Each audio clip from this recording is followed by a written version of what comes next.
Last week, I read you a book and I gave you 3 clues where I'd be reading from this week. The first clue was they come in all shapes and sizes.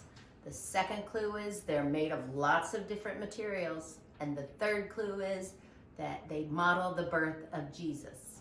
If you guessed that I would be reading to you from in front of our nativity set here at home, then you would be correct. This one we've had in our family for a really long time. And it's got Mary, and it's got Joseph, and it's got the 3 kings, and the shepherds, and some sheep, and a donkey, and even the Christmas angel. Today I'm going to be reading you The Night of La Posadas, written and illustrated by Tommy DiPaolo. The Night of La Posadas, written and illustrated by Tommy DiPaolo. In a little village high in the mountains above Santa Fe, preparations for Las Posadas had been going on for weeks.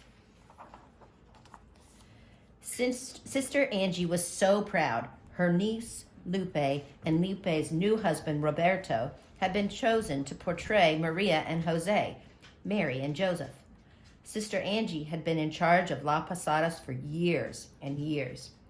It was she who trained the singers who followed Maria and Jose as they made their way around the plaza in Old Santa Fe, and finally into the courtyard of the Palace of Governors, where an empty manger waited for the birth of the Holy Child.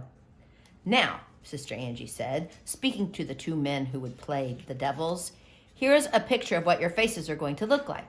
She wanted to make sure they knew how to paint their faces with red with black eyebrows and beards, and that their red satin costumes were just right, especially the red capes and head caps with pointy red horns. The devil would snarl and hiss as he tried to keep Maria and Jose from finding shelter. The plaza was so big that 2 devils were needed to rush from balcony to balcony without being seen by the crowd. Sister Angie always made the costumes for Maria and Jose herself. Blue and white for Maria, brown for Jose. "Stand still," she told Roberto. "Lupe, I hope he isn't as fidgety at home." "Oh no, Tia Angie, he's just nervous about being Jose." "Ah well," Sister Angie said, "let's just go to the church and look at Maria and Jose. They will give you inspiration, Roberto." Miguel Oviedo, the centero maker, had made a beautiful carving of Maria and Jose for the Golden Jubilee of Sister Angie the year before. 50 years as a sister. Father Vasquez had put the carving in a place of honor in the church. As Christmas drew near, it was moved near the altar. They stood looking up at Maria and Jose on their way to Bethlehem. "Just think of the carving and try to look like them," Sister Angie told them. "I will," promised Roberto. "At least we don't have to worry about a burro." La Posadas didn't have a burro in the procession. Maria and Jose walked. The burro had only made problems, so they had stopped using one years ago. Finally, it was the night of La Posadas, and Sister Angie came down with the flu. "There is no way you can go tonight," the doctor told her, "walking in all that cold weather, and they say that the snow is coming. They will just have to get along without you this year." For the first time, Sister Angie would not be at La Posadas. "Don't worry, Tia," Lupe told her. "We will make you proud this evening." In the streets leading to the plaza, men were busy putting the farolitos in place. They would be lit as soon as it got dark. Wood for the bonfire was stacked in the courtyard just off the plaza, ready to be set ablaze when Maria and Jose entered. "Well," one of the men said, "it looks as if it will be a white Christmas. Snow is on the way." Even as he spoke, flakes drifted down. But a little snow never stops La Posadas. Up in the village, the singers, the candle bearers, and the devils piled into their cars. They wanted to get down the mountain before the snow, which was beginning to fall heavily. "Do you have the music? Where's my guitar? Wait, I forgot my gloves and earmuffs. I'm so nervous." "It's a good thing you're not, Maria. You'd faint." Me. I hope my voice is loud enough. I've never sung the devil before." It was the same every year. Sister Angie looked out of her window. Yes, she wiped away a tear as she saw Roberto's old pickup pull up outside. Lupe and Roberto got out and rang the doorbell. They wanted Sister Angie to see them in their costumes. Ah, Maria and Jose, you look wonderful. If I had my way, I'd offer you shelter right here. Now give me a kiss and be off. Roberto and Lupe were the last to leave the village. Roberto's pickup had been acting up lately, and the deep snow didn't help. A sudden skid, and the motor died.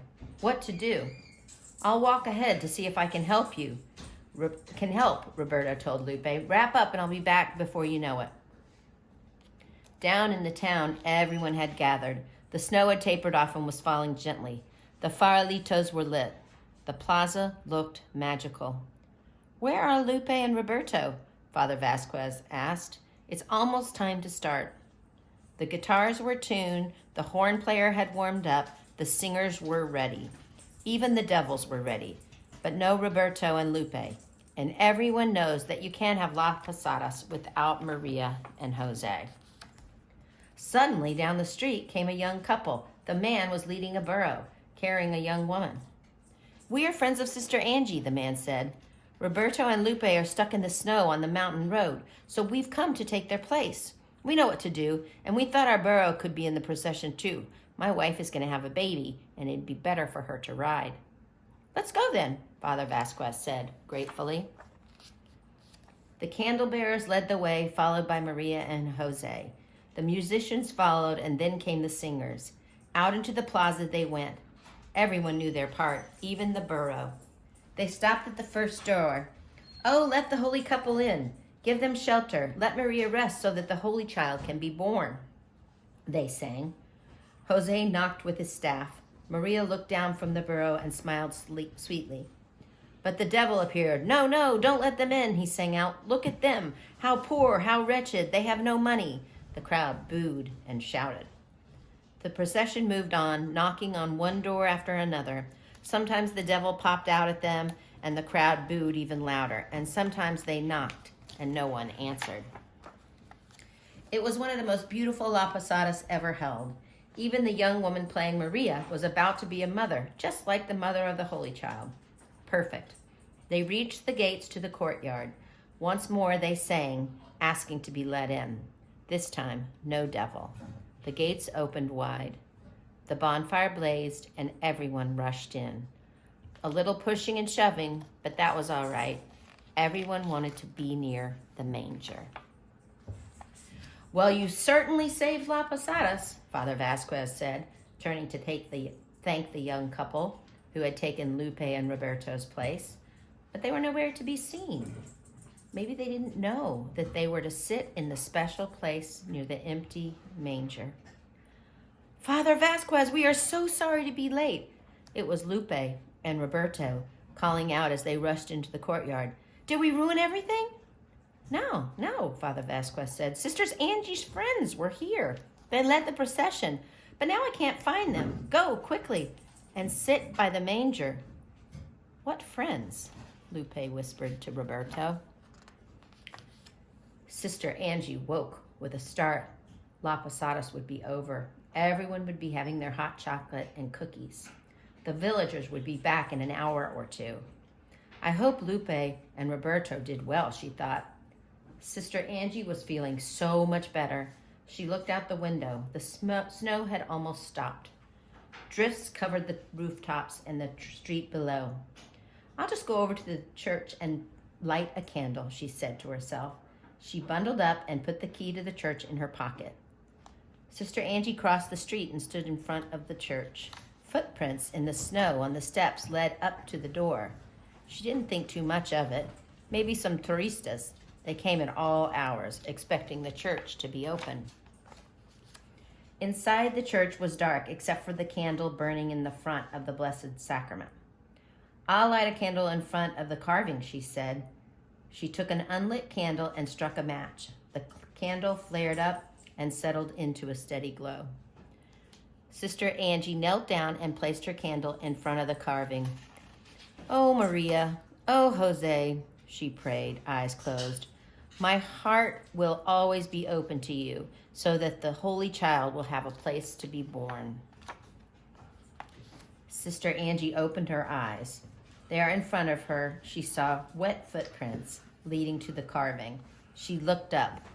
The cloaks of Maria and Jose were covered in fresh snow. I hope you like that book.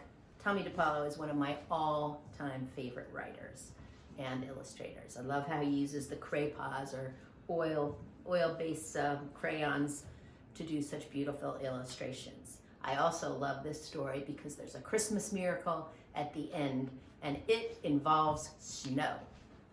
Next week, I'll be reading you another book. Here are the 3 clues where I'll be reading from next time. The first clue is you use it when you are learning math. The second clue is that they come in lots of different sizes. And the third clue is that the numbers on it get smaller when you move to the left and bigger when you move to the right. Hope to see you next time. Bye-bye. Dominus ira